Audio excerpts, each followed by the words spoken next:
Hello guys, so last time tinapik ko yung bullish market psychology. So ngayon, itatopic ko yung trading psychology, yung overall, okay? So pasensya na sa boses ko, medyo namamalat, tiyatangkaso ko. Pero parang need ko lang to ituro para sa mga makakanood nito. I hope may matutunan kayo, no? So marami kasi ako nare-receive na chat na iniisip nila is pasok na sila and baka hindi sa kanila yung trading, okay? So baka iisa ka dito sa mga sinulat ko. Marami pa to. Okay, pasuko ka na ba sa trading? Di mo na kaya?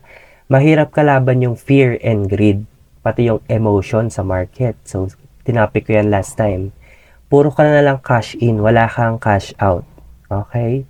So lagi ka nagka-cash in, walang cash out. Number 4, puro ka screenshot ng gain sa PNL mo pero wala ka naman talagang panalo. Okay? Mas nauuna yung pag-post mo ng PNL na green kaysa aralin kung yung negative losses mo na naghahabol ka pa ng losses. So 5, nananalo pero mas malaki yung talo. Okay? Common yan. Number 6, iniisip mo para sa'yo ba talaga yung trading. Okay?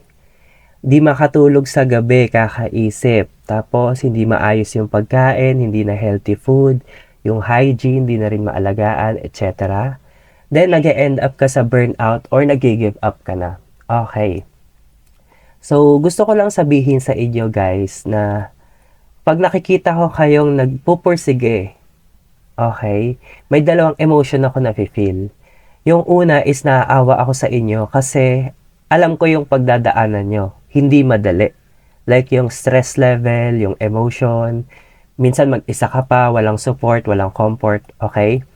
Pero yung isa doon is yung excitement. Kasi pag pinagpursige mo to and willing ka and committed na gawin siya whatever it takes, iba yung magiging story ng buhay mo. At saka para sa'yo din to. Okay? Walang ibang makikinabang pag natuto ka dito kundi ikaw lang. So, para to sa mga newbie na magsisimula pa lang, no? Kung talagang gusto mo yung trading at willing kang matuto, try mo munang manood sa YouTube ng mga 10 na video, 20, 50, aralin mo, mag-isa ka lang. Huwag kang magka-cash in, mag-aral ka lang. Try mo manood sa TikTok, try mo magbasa ng books. Nang sa ganun, malaman mo kung gusto mo talaga pasukin yung buhay ng trading. And pag nalagpasan mo yung pag-aaral na yon, pumasok ka sa trading and mag-cash in ka kahit minimum na kaya mo, let's say below 5K, ganyan. And pag nagpasok ka ng 5K, wag mong i-expect na kikita ka. Need mo yung experience para matalo, okay? Kasi need mo ng may dalawang bagay kay Binance eh. Number 1, yung nagbabayad ka for tuition fee. Okay? Kapalit nun is knowledge. Pag natalo ka, need mo aralin and kunin yung lesson.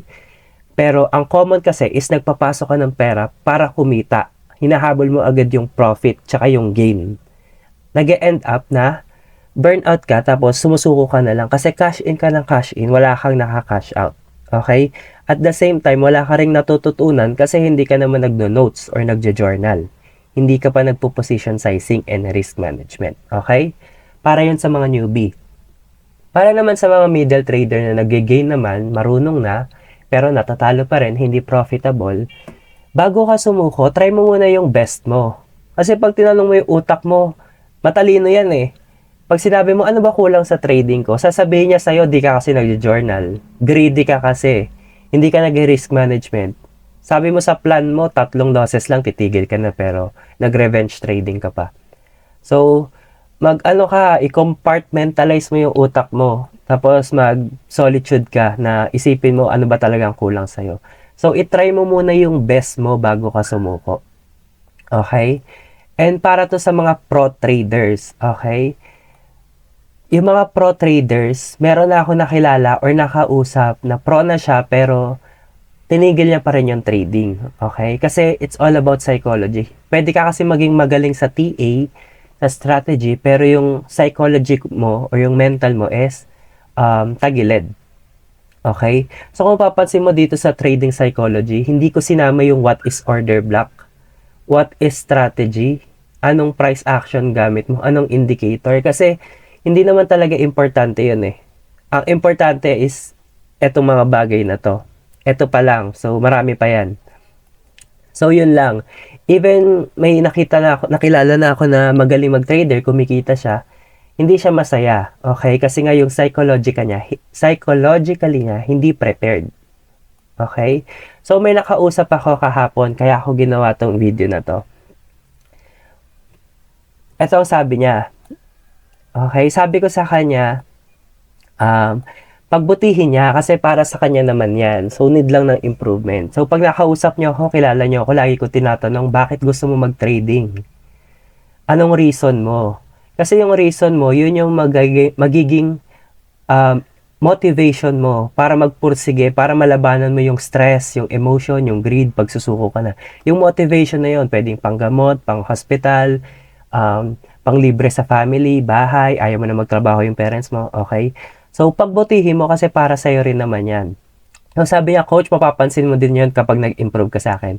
Actually, kayo makakapansin pag nag-improve kayo. And pag nag-improve kayo, huwag niyong isipin na dire-diretso yan. Parang market yan. Nag-i-improve pataas din babagsak. Ayan. Then sasabihin mo na naman, baka hindi para sa akin to. Then darating ka naman sa season mo na nag-i-improve ka. Gain. Tapos bagsak ka ulit ng mas malakas. Okay? In short, normal yan sa market. Nagpa-pump, bumabagsak. Parang tao lang din yan. Okay? Ang problem lang dyan is yung market, hindi siya tumitigil. Okay? Once na tumigil yan, once na tumigil ka, ibig sabihin, yun na yung end ng story mo sa trading journey mo. Okay? Magpahinga, pero wag titigil. Okay? So, I hope nakatulong sa inyo to, no? Lagi niya lang bantayan yung mindset nyo. And careful kayo sa mga pinapasok nyo dyan kasi yayariin kayo niyan in the end. So, yun lang. Good luck sa trade. Happy weekend. Malapit na. So, mag-isip-isip na kayo. Thank you, guys.